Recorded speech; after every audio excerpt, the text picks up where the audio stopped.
Lux presents Hollywood.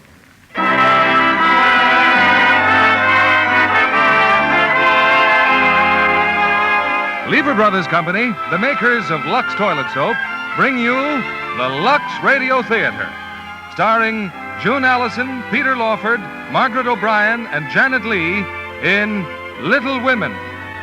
Ladies and gentlemen, your producer, Mr. William Keeley.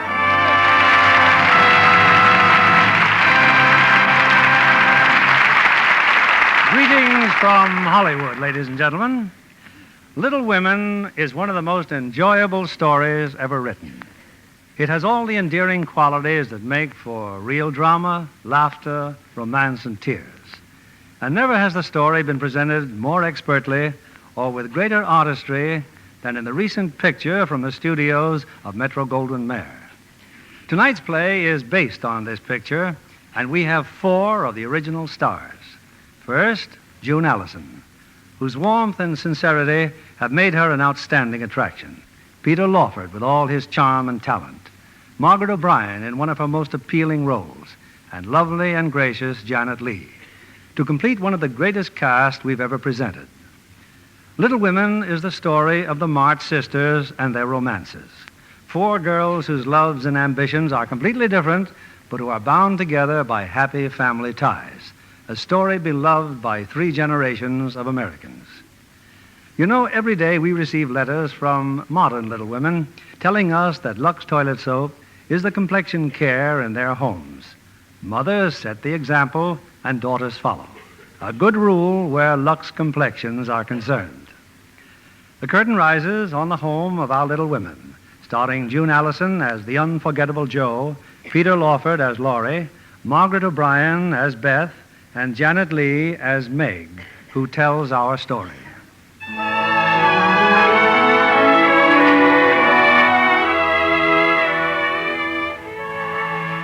We were 4 sisters, Amy, Jo, Beth, and I. I shall start our story during that winter of 1864 when Papa was still away at war.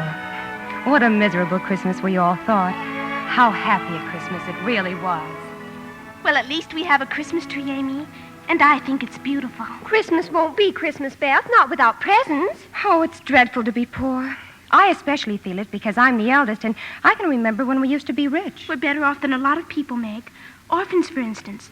We have Father and Marmee and each other. But we haven't got Father, Beth, and probably won't have him for a long time. But, Jo, the men in the army are having such a terrible winter. Marmee's right. We have to make sacrifices. Only I'm tired making over these same dresses year after year. Well, I don't think any of you suffer as I do. You don't have to go to school with impertinent girls who label your father just because he's poor. Oh, Amy, if you mean libel, then say so. And stop talking about labels as if Papa was a pickle bottle. Well, you needn't be so satirical about it, Jo. It's proper to use good words and improve one's vocabulary. Vocabulary. Christopher Columbus. Jo, don't use slang words. Oh, I just detest rude, unladylike young ladies. And I hate affected snips. Birds in their little nests agree. Oh, I'll never get over my disappointment at not being a boy. Look at me. Dying, simply dying to go and fight at Father's side. And here I am sitting and knitting like a poky old woman. Poor Jo. Oh, thank you, Miss Beth. But I don't need any pity, because someday I'll be a famous writer and make my fortune. Oh, not that I'll forget about my sisters. You'll all ride around in fine carriages. And you, my Beth, you will have a new piano. And you, Meg, you'll have 10 dozen dresses and satin slippers and red-headed boys to dance with. I shall like that. I thank you. So there's no use fretting now. I'll get famous just as soon as I can. Meanwhile, let's rehearse the play. Meanwhile, it's time for tea. Come, girls, help me with the tray. Don't we ever have coffee anymore, Hannah? Coffee is scarce and dear, and it seems to me you'd be... What is it, Hannah? Someone's looking in this room. What? Keep away from the window. But, Hannah, who is it? That Lawrence boy. Where? Where is he? Next door in the Lawrence house where he belongs. Only he does not belong at their parlor window, staring into our parlor window. But what Lawrence boy? Mr. Lawrence's grandson, of course. Ha! I didn't know the old fusspot had a grandson. Well, he just came home. First, he ran away from college. Oh, that's the bravest thing I've ever heard of. And when they found him, there he was, wounded, in an army hospital. He'd lied about his age and enlisted. How perfectly splendid. I should like to do the same. Joe, what are you doing? Well, if he can look out of his window at us, I can look out of ours at him. Josephine, March. Oh, he's still there. Gee, I'm glad he's a boy. I certainly would like to know a boy for a change and have a little fun. Oh, how can you say such things? I wonder how I could get to know him. You! Hello! Oh, Joe, you're disgracing us. Hello. Why, that dreadful boy. He's waving at me.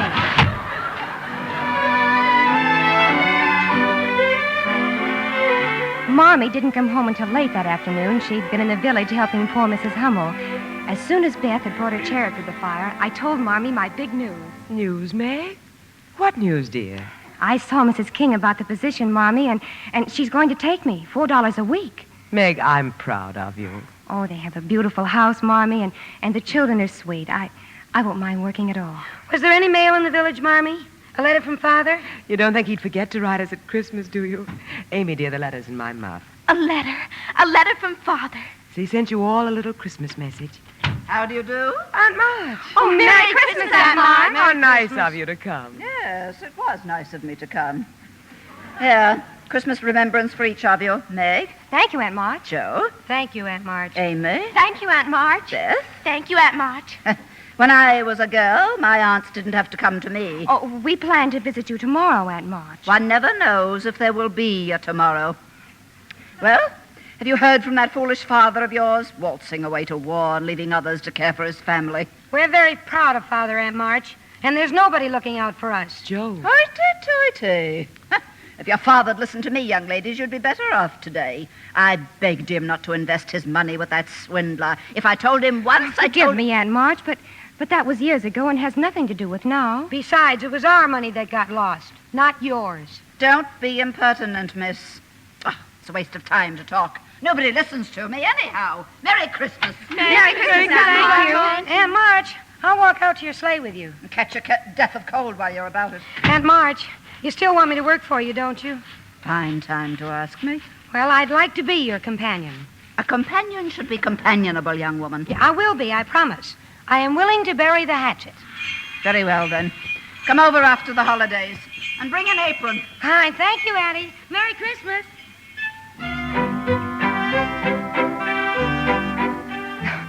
For all her scolding, Aunt Marge had given each of us a new, shining silver dollar. Supper would have to wait that night as we dashed off to the village store.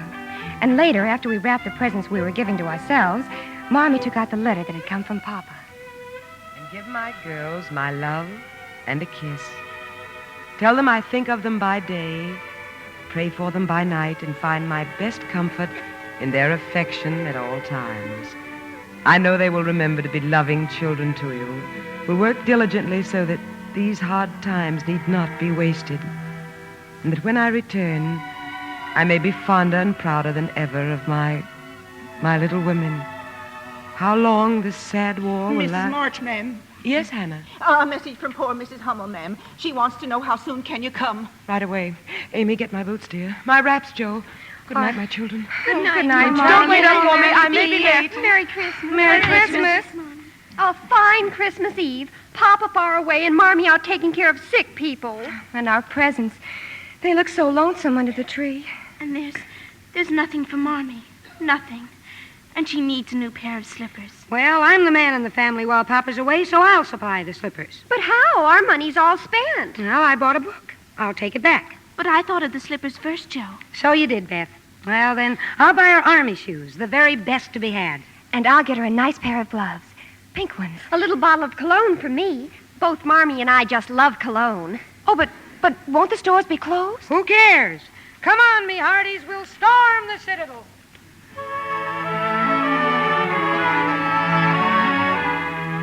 It was long past midnight when Marmee returned.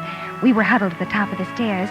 We couldn't see her as she stopped by the Christmas tree, but we knew that she had found our presents. But why is she crying? I can hear Marmee and she's crying. Doesn't she like our presents? Come on now. Back to bed before she sees us. But why is she crying, Meg? Because she loves us, little Beth. And love and tears live very close together. Come on now. Squeeze.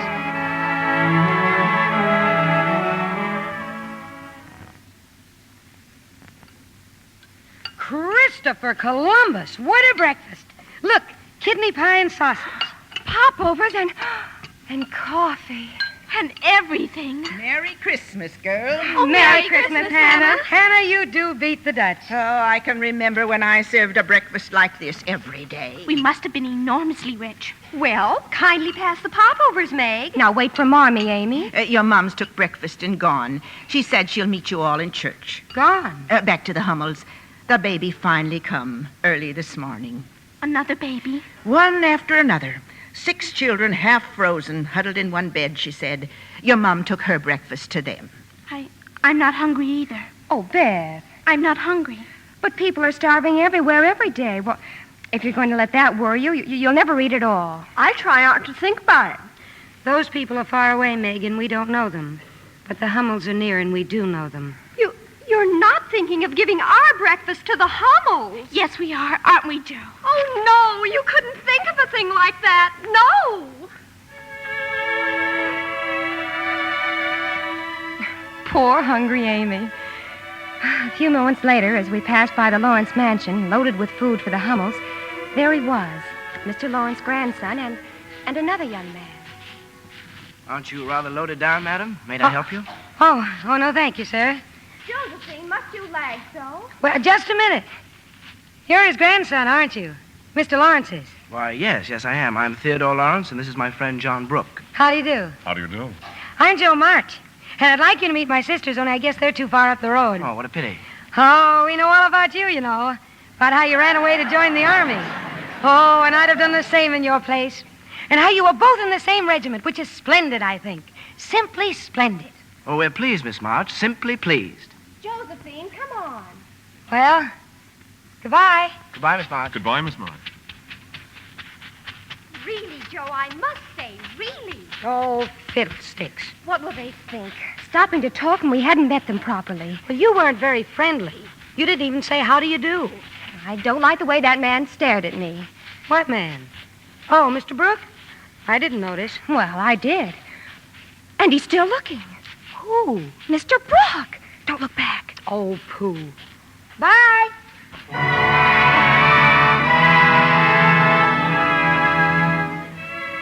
That was a big morning in our lives, surrendering our breakfast to the Hummel children and meeting young Mr. Lawrence and Mr. Brooke.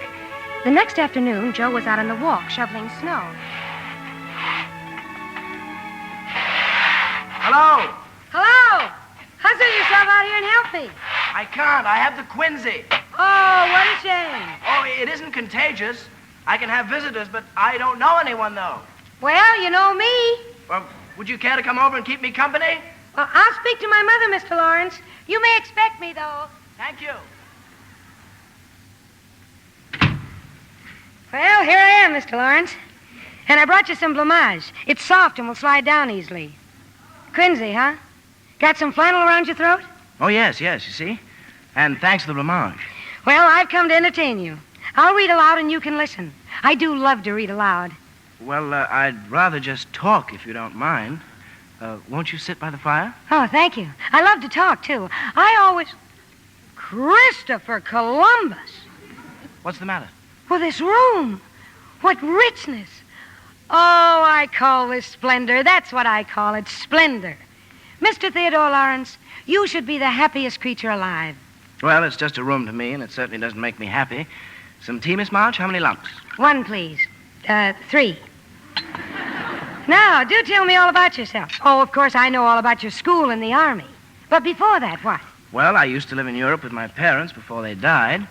Oh, I'm sorry. I'm going to Europe, too, you know. Oh, really? When? Oh, well, I don't know exactly. You see, my Aunt March, I've decided to work for her as companion. Oh, and what a nervous, fidgety soul she is, too. Well, anyway, my Aunt March has rheumatism, and the doctor thought that baths... Oh, not that she hasn't got a bath. She has a very nice bath. Mm-hmm. Did you have any baths while you were there, Mr. Lawrence? I mean, for your rheumatism. I haven't got rheumatism. Oh, well, neither have I. But you see, I figured that baths wouldn't do me any harm. That is to say, while I was there, because I've always wanted to go to Europe. Oh, not for the baths, of course. Not at all, but for my writing. Mm-hmm. It's so good for writers. You see, Aunt March... Oh, but you don't know Aunt March. What were you going to say, Mr. Lawrence? Well, it was so long ago, I've forgotten. But I'm not Mr. Lawrence. I'm Laurie. Oh, well. Laurie, how are you getting along with your grandfather, Laurie? Oh, fine. Once I got used to him. Isn't he a holy terror? Ha! You should see my Aunt Marge. This blamage looks too good to eat. Oh, it isn't. Meg made it. She's the oldest. Oh, she is? You know, John and I were wondering. Why should he wonder? Well, he seems quite taken by your sister's beauty, and, he wondered if there was anybody, anybody she liked. Did he ask you to find out? No, I was just... Well, you may tell Mr. Brooke that we don't like anybody in our house. That is, we like a great many people, but we don't like young men. Oh, we like young men, too, but we don't like young men who wonder about who else we like. Oh. And Meg is too young and too fine, and far, far too clever to bother about who wonders about it. It's ridiculous. I beg your pardon, Miss March. Yes? You're on fire. What? Your dress in the rear. Oh, how clumsy. Put it out. Don't just stand there. Oh, I'm sorry. I hope I didn't hurt you. Oh, that's the second dress I've scorched this week. You see, I like to toast myself, and I get too close. I think I better go home. Oh, please don't go. It's dull as tombs here. Is that why you stand at your window looking at us? Well, it's rude of me, I know, but you always seem to be having such a good time. When the lamps are lighted, it's like looking at a picture, Miss March. All of you gathered around the fire with your mother. Well, then why don't you come over? Then you'd be a part of the picture. And Marmee is so splendid. Well, my grandfather mightn't approve. He'd say I was imposing. But in spite of that... Oh, Bilge. Oh, I know his face frightens half of Concord, but it doesn't frighten me. Of course, every time I've ever seen him, he's been barking at something. Nevertheless, I rather like him. Well, that's something, isn't it? Oh, Mr. Lawrence. Thank you, madam. My face frightens half of Concord, does it? Yes, sir. Frankly, it does. You understand, I don't think you mean to frighten them, but your face is... Well, you ask me, sir, and yes, I do think so. And I bark, do I? I've heard you bark, yes, sir. Perhaps you don't bark all the time, but you do bark, yes, sir. And with all that, you rather like me, do you? Yes, I do. I really do, in spite of everything. And I like you. Have a cup of tea. Oh, thank you. I had one. I was just going. Well, not so fast, young lady. I have something to ask you. Yes, sir. Unless you have already asked her, Laurie. No, sir. I've had difficulty saying much of anything, sir. Yes. Young lady, on Saturday night there will be a cotillion of sorts in this house. We shall be happy if you and your sisters attend. A cotillion? Here? Well, will you attend? Will we? I shall ask my mother, Mr. Lawrence. It's very grateful of you, sir. Yeah, I'll go home and ask her right now. A cotillion? Christopher Columbus. Well, you know, Laurie, I wonder if that young woman ever walks. Christopher Columbus, sir. I wonder, too.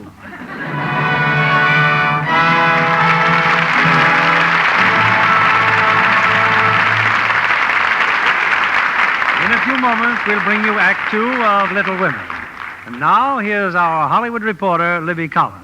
What's new, Libby? Well, Mr. Keeley, the darling of musical movies will soon be seen in a new one. Betty Grable in 20th Century Fox's Wabash Avenue. An event that will make the fans happy. You know, Betty's always delightful in a singing and dancing part. She plays a gay 90s cabaret performer in love with Victor Mature, the breezy lad who helps her to stardom. And Phil Harris does himself proud in his first straight part as the diamond in the rough cafe owner.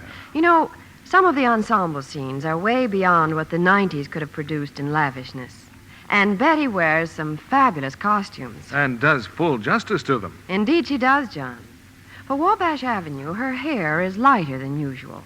And in Technicolor, you get the full effect of her pink and gold loveliness. She's a glamour girl, all right, especially in some of those off-the-shoulder dresses. Yes, John. You know, Betty Grable has been a Lux girl for years. For all over Lux loveliness, Betty Grable recommends the new bath-size cake. Says it gives her skin fresh, new beauty. Leaves her arms and shoulders looking so soft and smooth. The new bath-size Lux toilet soap is really luxurious. Screen stars like its rich, creamy lather. And the delicate fragrance it leaves on the skin. A flower-like fragrance that lasts. Women everywhere are delighted with this satin-smooth bath cake. Your store is featuring Lux toilet soap now. Be sure to put both the bath and the complexion size on your shopping list. Let everyone in the family enjoy this generous, longer-lasting bath cake. See for yourself why 9 out of 10 screen stars use Lux toilet soap. Now, our producer, Mr. William Keeley. Act 2 of Little Women, starring June Allyson as Jo, Peter Lawford as Laurie, Margaret O'Brien as Beth, and Janet Leigh as Meg.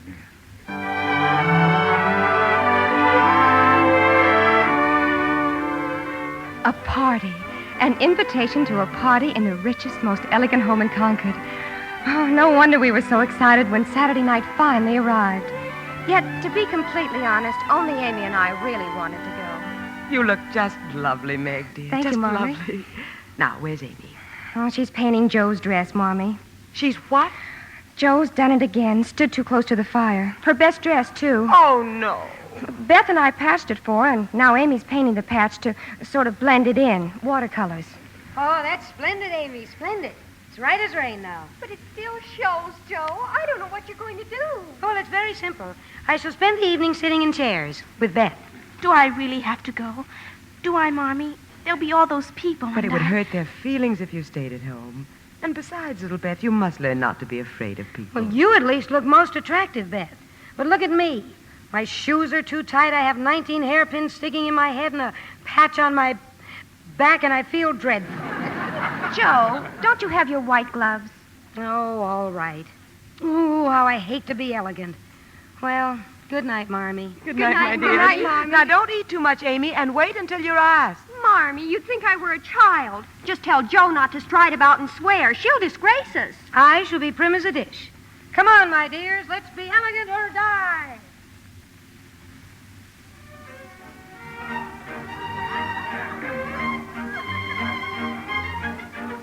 I'm glad we found the spot, Amy. Nobody can see us behind all these potted palms. A palm in a pot is a mark of elegance. Can you see Meg? Oh, yes. She's still dancing with Laurie's friend. Mr. Brooke, huh? You know, my dear Beth, I do believe our Meg is stricken. I think so, too. Dancing makes anybody dizzy. Oh, I don't mean that. Amy, just look. Just look at that piano over there. Oh, isn't it perfectly absolute? Why, it's bigger than our kitchen. Who's that? Who's that behind the pot? Oh, don't let him see me, Amy. And why aren't you dancing, Miss Amy? Mother thinks I'm too young, Mr. Lawrence. Besides, I'd rather mingle with my little sister than mingle with the crowd. She has an infirmity, Mr. Lawrence. Oh? She's shy. Oh, I see. But if it weren't for that, she'd be simply fastidious. She's a real artist, you know. Plays the piano beautifully. Well, she should come over here and play sometime. Oh, she'd never do that. She doesn't play for people, just herself. But I wasn't going to listen to her. It's just that piano is going to ruin for want of use. But if no one cares to come, never mind. Someone cares very much. Oh, I didn't realize you heard what I was saying. I heard, sir.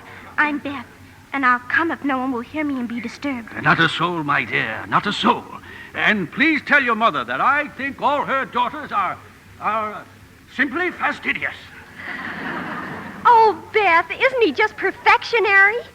Why, I think Amy, somebody's coming. Let's hide again. Oh, it's that stuck-up Miss Gardner and her daughter. Don't move. Did you see him, Sally? Theodore Lawrence, still with that impudent Josephine March. Well, it's very obvious she set her cap for him. Well, what can you expect, Mother?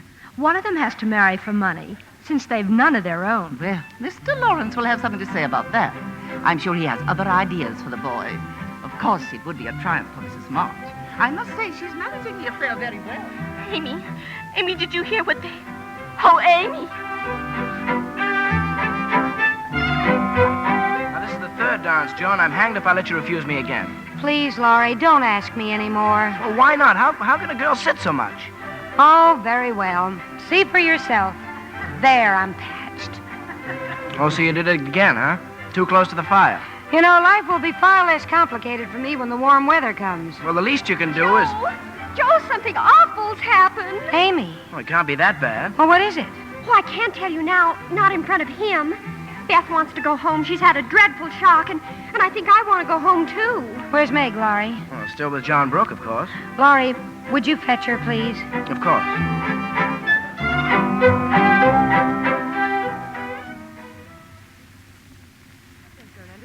Joe coming home from the party so early. Well, I'm glad you all had a nice time. Oh, yes, Marmee. It was splendid. Simply splendid. Mommy, you don't have any plans for us, do you? Plans? Well, you know, like wanting us to marry rich men or something. Well, yes, Joe. I have a great many plans. I want you all to be beautiful, accomplished, and good. Of course, I'd like to see you marry rich men, if you love them. But I'd rather see you as the happy wives of poor men, or even respectable old maids than queens on thrones without peace or self-respect. Oh, I'm never going to get married. Never. Aren't you, my Joe? Now go to bed, sweetheart. Go to bed.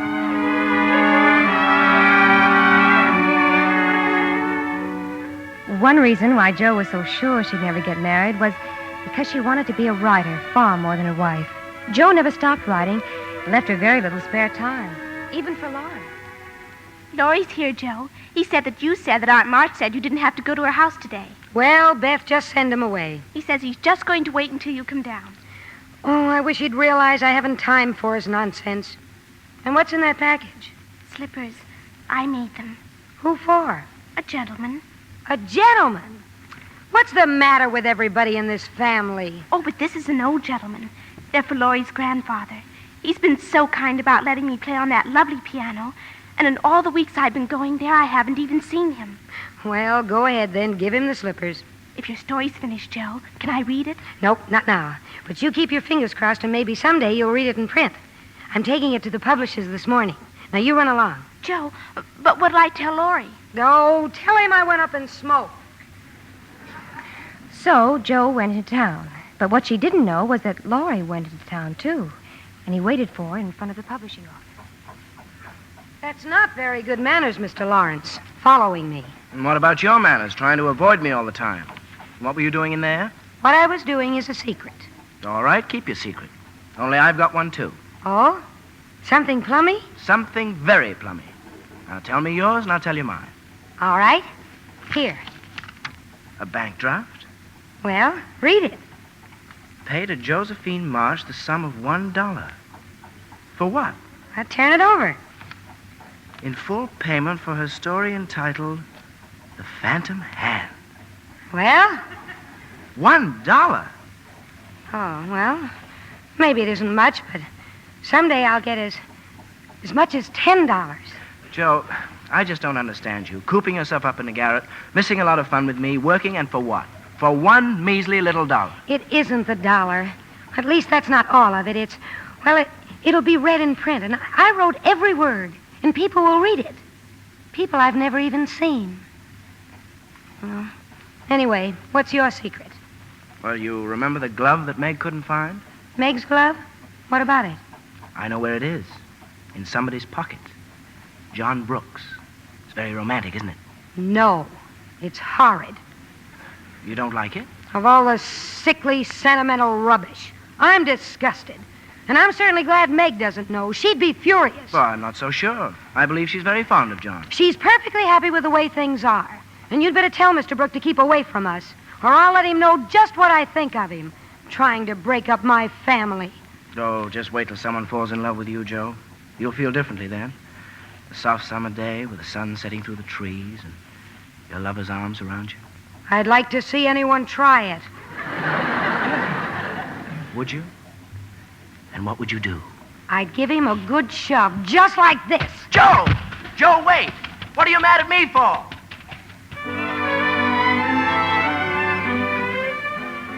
Jo must have run all the way home.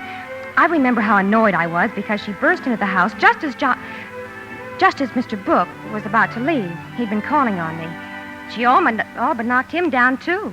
Well, can't a member of the family even come into the house? Oh, I was never so embarrassed in all my life. Oh, Jo, when are you going to stop your rude, romping ways? Not till I'm old and stiff and need a crutch. Look at you. No hairpins, no combs, running down a public road. I wish I was a horse. Oh. Falling in love, that's what you are. And Amy's not much better either. Always primping and showing off. Beth's the only one I can depend on. Where is she? She's in the parlor. Oh, we just had a big surprise. What kind of a surprise? Mr. Lawrence sent her a present, and it took 6 men to carry it over, his piano. Piano? Yes, he's given it to Beth. For me, Joe. He gave it to me, Mr. Lawrence. But his note, darling. We haven't even opened up the note he sent. Well, read it then. I can't. Will you read it, Joe? Miss Elizabeth March, dear Madam. Oh, how elegant. I have had many pairs of slippers in my life, but never any that suited me so well as yours. I like to pay my debts, so I know you will allow the old gentleman to send you something which once belonged to the little granddaughter he lost. Oh. I remain your grateful friend and humble servant, James Lawrence.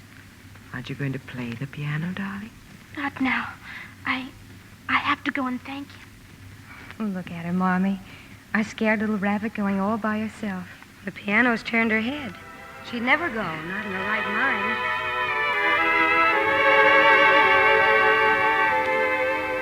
A young lady to see you, Mr. Lawrence. Miss Beth March, the pianist. Well, show her in. Show her in. Good afternoon. Well, can't you come any closer? Yes, sir. Now look at your chin. It's all quivering. But why? I came to thank you, sir. I came to thank you. Little girl. Little girl.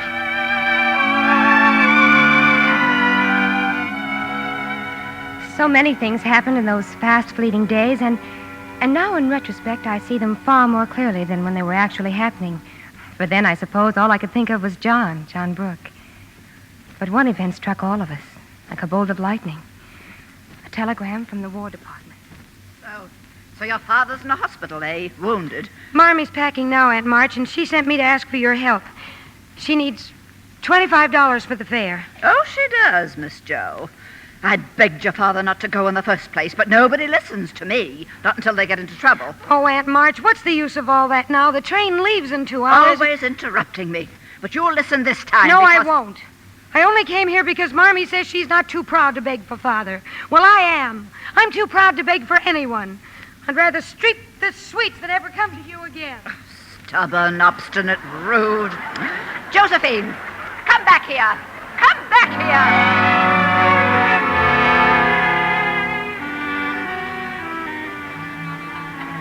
So you had another argument with Aunt March? Yes, Marmee. Well, that's funny. She didn't say anything about it when she was here just now.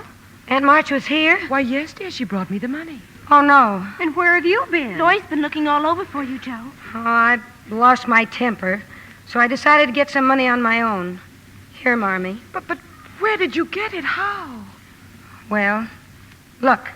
Oh, Joe. Joe, your hair, your beautiful hair. Oh, my poor Joe. Amy, look. Joe's cut her hair off and sold it. Well, it doesn't affect the fate of the nation, so don't start wailing. So you've come home. I've been looking... Christopher Columbus, you look like a porcupine. Really? I feel deliciously light and cool. Your hair will grow back, Joe. It'll be just as lovely as ever. But you will never be more beautiful than you are now. Marmee, your train. I'll be glad to drive you to the station, Mrs. March. Thank you, Laurie. Goodbye, my darlings. God bless and keep us all.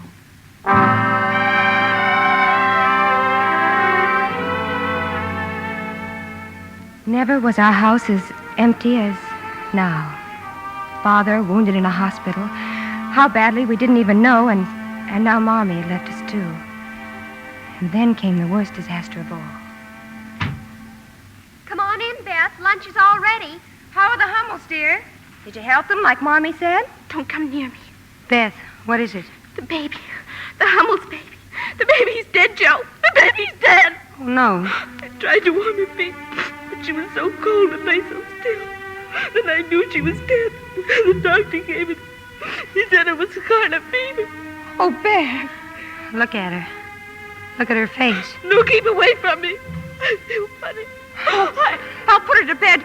Joe, run for Dr. Barnes.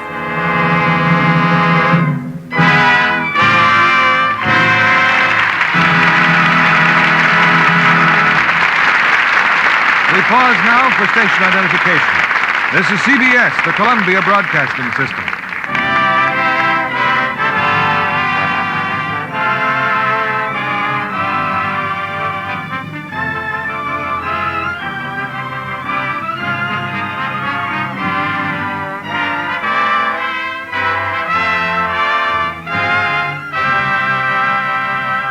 In a few moments, we'll continue with Act 3 of Little Women.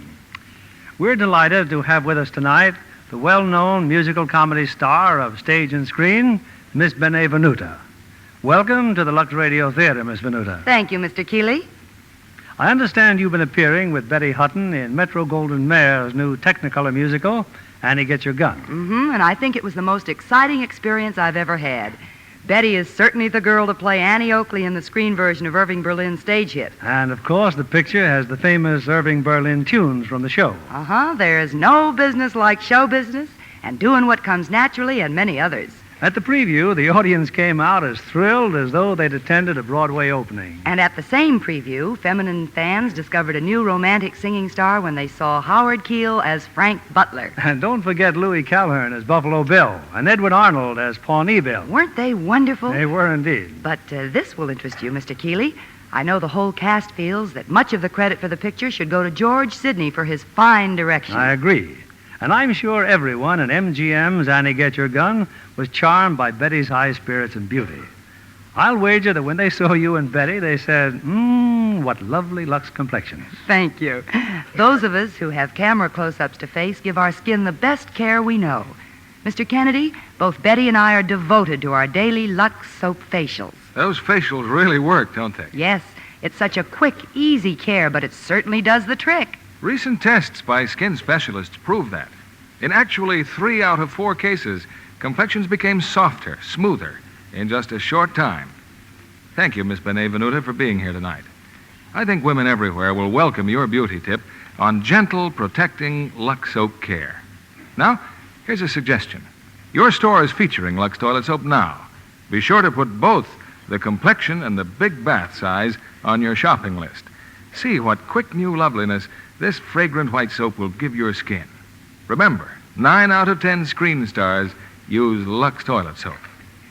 Now, Mr. William Keeley, our producer. The curtain rises on Act 3 of Little Women, starring June Allyson as Jo, Peter Lawford as Laurie, Margaret O'Brien as Beth, and Janet Leigh as Meg.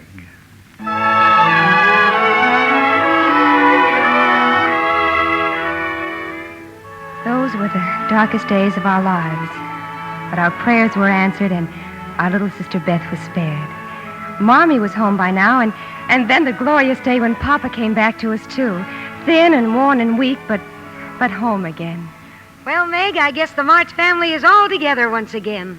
Oh, I call that splendid. I do, really. If only you didn't... If I didn't what? Meg, are you expecting that man to call? Man? Well, if you mean John Brooke, Joe. Well, I hope you don't think you're in love with him, because I can tell you that you're not. I'm not? Nope. You see, Meg, I'm a writer, and so I know. You have none of the symptoms. Your appetite's fine, you sleep like a log, and you don't mope in corners. Therefore, you're not in love. Therefore, do not go and marry that man. I don't intend to go and marry any man. You don't? Hooray for you. You're a trump. But what will you say to him when he comes begging for your hand? Well, I shall say, thank you, Mr. Brooke, quite calmly and decidedly. Thank you, Mr. Brooke. Let us be good friends, but nothing more. Good. Hand him the mitten, Meg, and then maybe things around here will be the way they were when... Oh, no. Oh, no, what? Joey's here. Look, the veranda. You're in luck. You can tell him off right now. Oh, if I could only see his face when you do.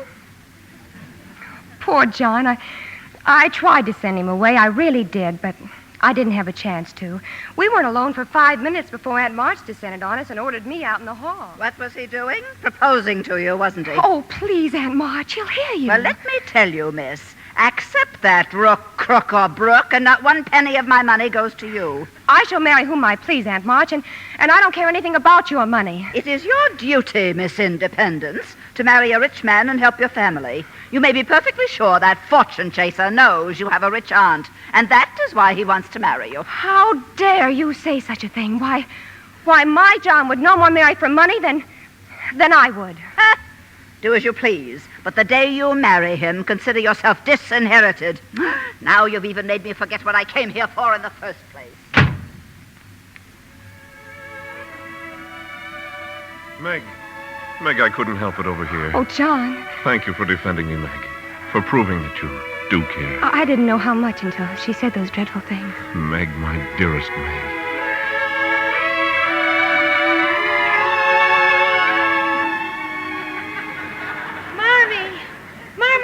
something. Joe, what is it? Go downstairs, quick. John Brooke is acting dreadfully, and Meg likes it.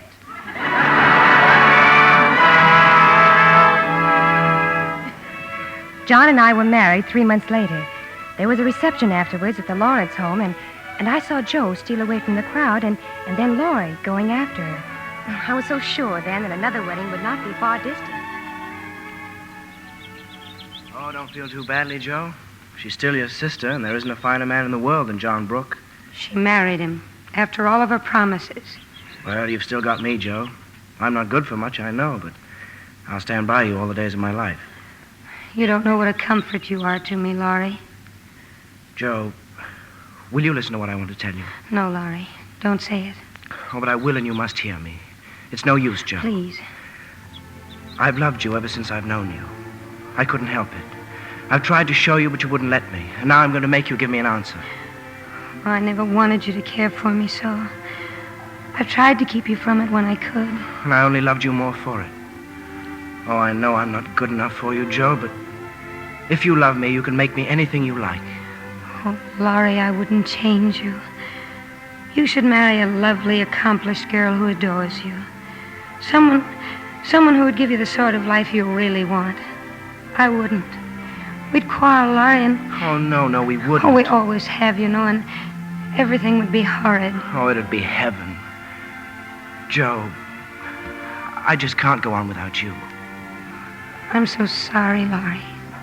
So desperately sorry. But I can't say I love you when I don't. Really and truly, Joe? Really and truly, Laurie. I don't think I'll ever marry. Oh, yes, you will. You'll meet some good-for-nothing fool and work and live and die for him. I know you will because it's just your way, and I'm to stand by and see it all happen. Well, I'll be hanged if I will. Laurie, where are you going? To the devil. Laurie!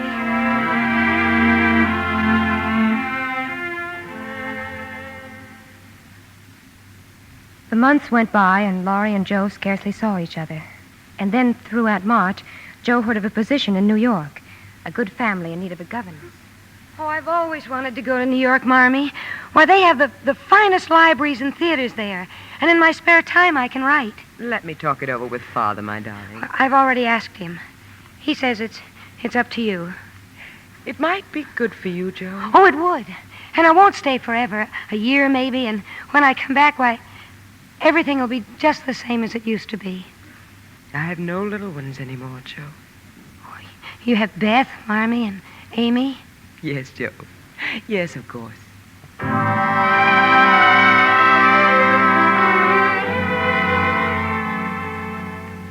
So, Joe left Concord. We heard from her regularly, and always an inquiry about Laurie. And after a while, always a passing mention of a tutor in the household, a foreigner named Professor Bear. Was ich leide, allein und Oh, Miss March. Oh, please don't stop, Professor Bear. It's so beautiful. Thank you very much. What is that song? I've heard you play it before. It's called Nur wer die Sehnsucht kennt. Do you understand German, Miss March? No, I don't. The words are by a famous writer, Goethe. I will try to say them for you in English. Let's see now. Only who knows what longing is can know what I suffer.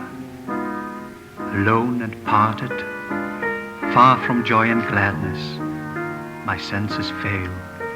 A burning fire devours me.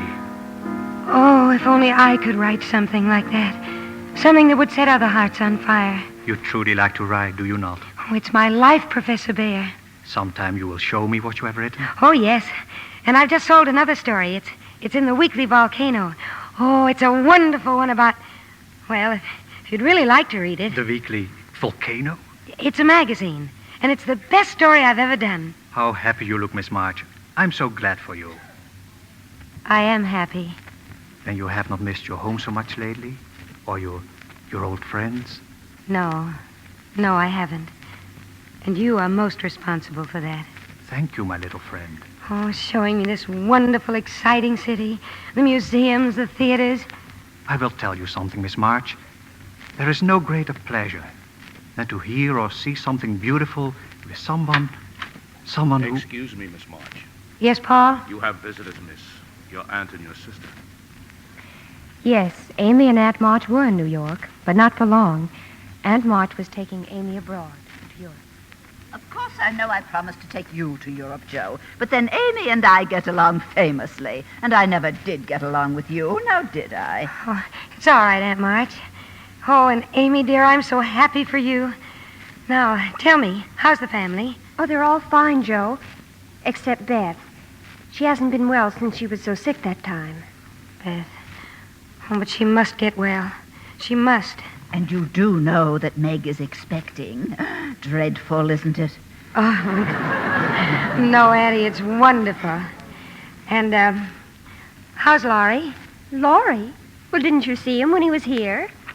Here? In New York? Mm-hmm, 2 weeks ago. He and Mr. Lawrence are on their way to England. And he didn't come to see me? Oh, can you blame him after the way you trotted off? He didn't even try to see me.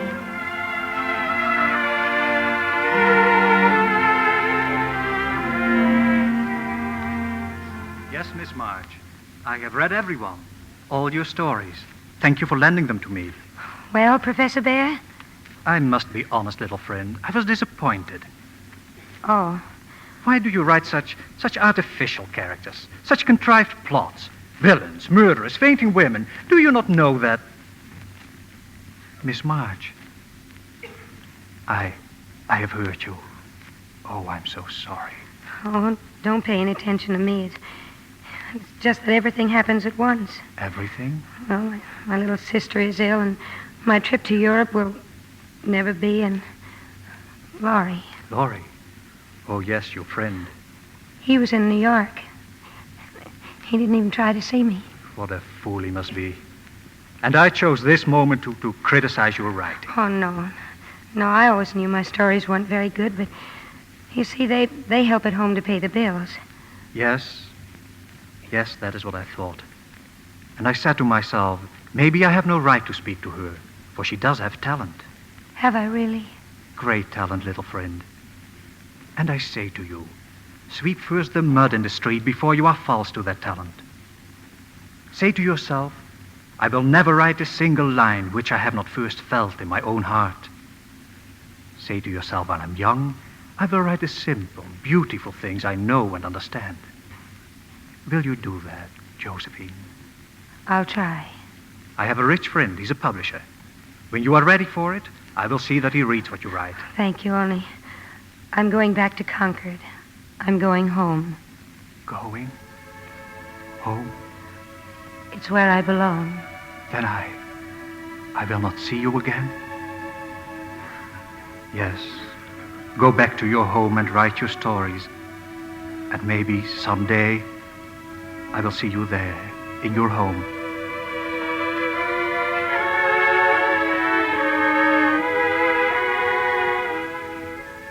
Joe was back, and the old house in Concord was briefly lighted again. But there was a great darkness impending. Oh, Beth. Our little Beth. Don't cry, Joe. I don't want you to cry for me. I'm not crying for you, darling. I'm just lonesome for Amy and Meg and our old happy times. I'll be all right. It's no use, Joe. I know what the doctor must have said. Please don't tell Marmee or Father, but I know. Oh, Joe, you mustn't be afraid. Doesn't it sound funny, me saying that to you, when you've always said it to me? You've always reminded me of a seagull, Joe. Strong and wild, fond of the wind and storm, and dreaming of flying out to sea. And Marmee said I was the cricket on the hearth, content to stay at home. I can't express it very well. I guess I shouldn't even try, except to my Joe. But it seems that I was never intended to live very long. I never planned what I would do when I grew up, like the rest of you did, because I could never bear the thought of leaving home. But I'm not afraid anymore, Joe. I've learned that I won't lose you, that nothing can really part us, though it seems to. And that will always be a family, even though one of us is gone. But, Joe, I think I will be homesick for you, even in heaven.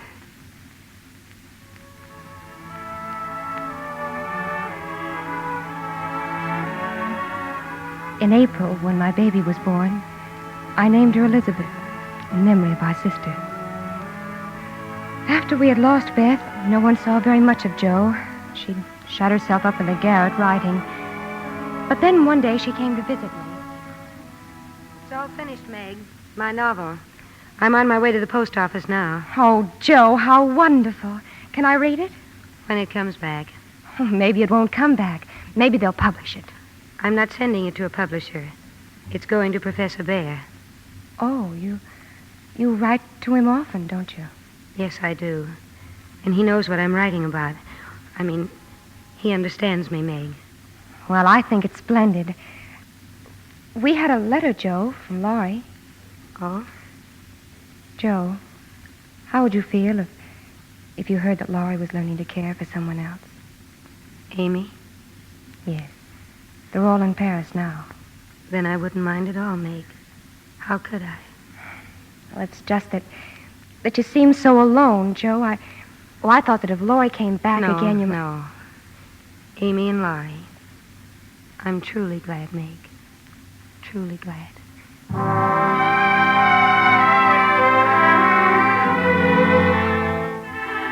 In June, Amy and Laurie were back in Concord as husband and wife.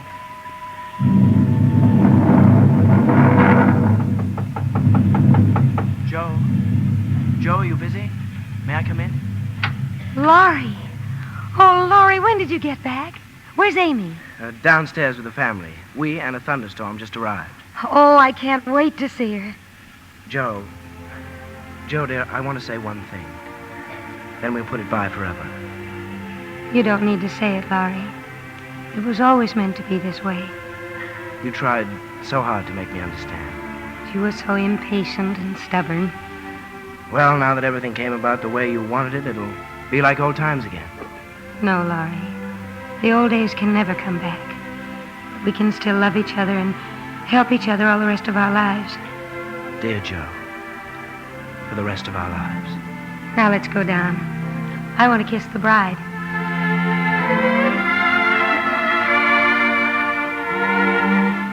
It was a wonderfully happy reunion that day. Even Aunt Marcia was reasonably cheerful. Only if Beth... During the party, Laurie heard someone at the front door. I beg your pardon. Is Miss March in? Miss Josephine March? Why, yes. Won't you come in? Oh, but there are guests? Well, yes, but... I will go. If you will just give her this, please. Oh, yes, of course. Thank you. This is for you, Joe. Why, thank you, Laurie. Oh, it isn't from me. Some man Well, just... open it up, Joe. Don't just look at it. Why, it's a book. Yes. Yes, Marmee. My Beth by Josephine March. Joe, it's your book. It's been published. Well, why didn't you tell us? Published a book? Who left it, Laurie? Well, a man with sort of an accent. Oh, where is he? Well, he wouldn't come in. He went away. Oh, no. He couldn't have. He couldn't have. Joe, come back. It's pouring outside. Professor Bear! Professor Bear! Miss March, Josephine. Where are you going? Back to the railroad station. I came to bring you your book. My friend published it, you see. He has great hopes. He thinks... Oh, never mind what he thinks. Did you like it? It has such truth, such simple beauty. But I cannot tell you what is deep in my heart. And you were going away. I might never have seen you again. Oh, please come back. I couldn't intrude. You have guests. Oh, no, it's just my family. My sister's come home. Amy. She's married to that man I told you about. Laurie? Yes. Oh. And it's the first time we've all been together in such a long time. You will come back? Oh, please. Please, Joe. Just one moment before... Yes. I have a wish to ask something. Would you... I have not the courage to think that, but if I could hope that... I know I shouldn't have asked. I have nothing to give you but my heart, which is full, and these hands which are empty. and take my hands in yours. Joe. Joe, my darling. Oh, and let me keep them there forever.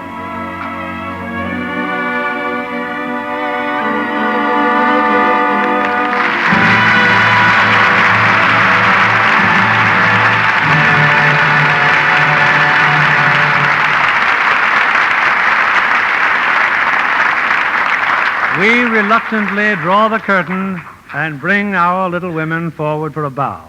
And here they are, escorted by Peter Lawford, June Allyson, Margaret O'Brien, and Janet Lee. June, we'll never forget your performance as Joe March.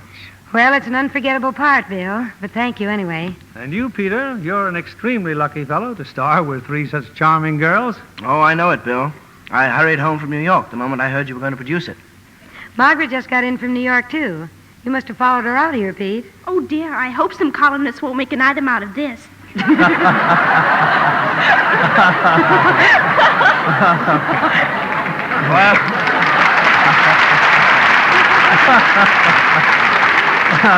Well, little women, you are a very attractive item. Incidentally, June, did you know that Bill Keeley once played in Little Women on the stage? No, I didn't. When was that, Bill? Well, let's just say it was some years ago, June. I guess Little Women will go on forever growing up. That's what you seem to have done, Margaret. Yes, Margaret practically grew up on this stage, and she's always been one of our most enthusiastic Lux girls. Well, aren't we all? Lux soap is my favorite complexion care. You're wise to start early, Margaret. I always use Lux soap, too. June, I know you've been starring in a picture at MGM called The Reformer and the Redhead. I can guess who the Redhead is, but who's the Reformer? Oh, it's a new actor named Powell. Dick Powell. It's a little different role for him, and one I hope he won't try around the house. I'm quite happy with the way things are. What's your play going to be next week, Mr. Keeley? It's the 20th Century Fox comedy hit, Father Was a Fullback. A rollicking story of a football coach who has as much trouble raising two daughters as he does winning a football game. We're delighted to welcome back for her original role the glamorous Maureen O'Hara, and co-starring with her the very popular Paul Douglas. It's a comedy the whole family will enjoy. Oh, we'll be listening, Bill. Good night. Yes, we said Good night. Good night. It's a wonderful evening.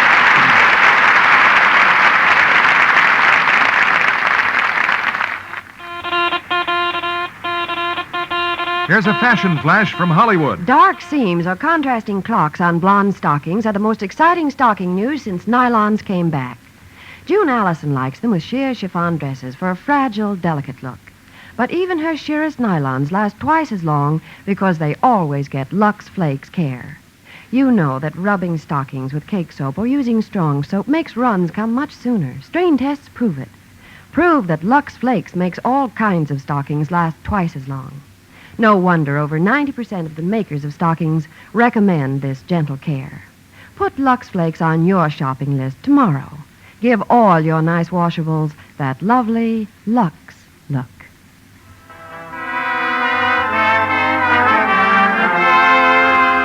Lever Brothers Company, the makers of Lux Toilet Soap, join me in inviting you to be with us again next Monday evening when the Lux Radio Theatre presents Paul Douglas and Maureen O'Hara in Father Was a Fullback with Betty Lynn. This is William Keeley saying good night to you from Hollywood.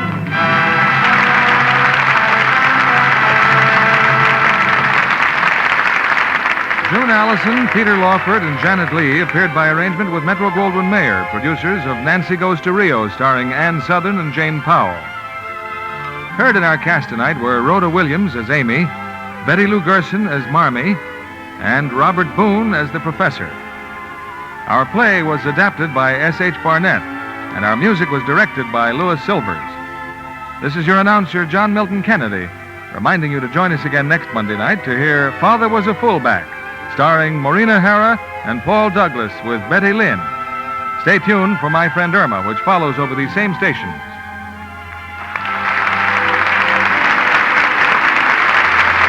This is CBS, the Columbia Broadcasting System.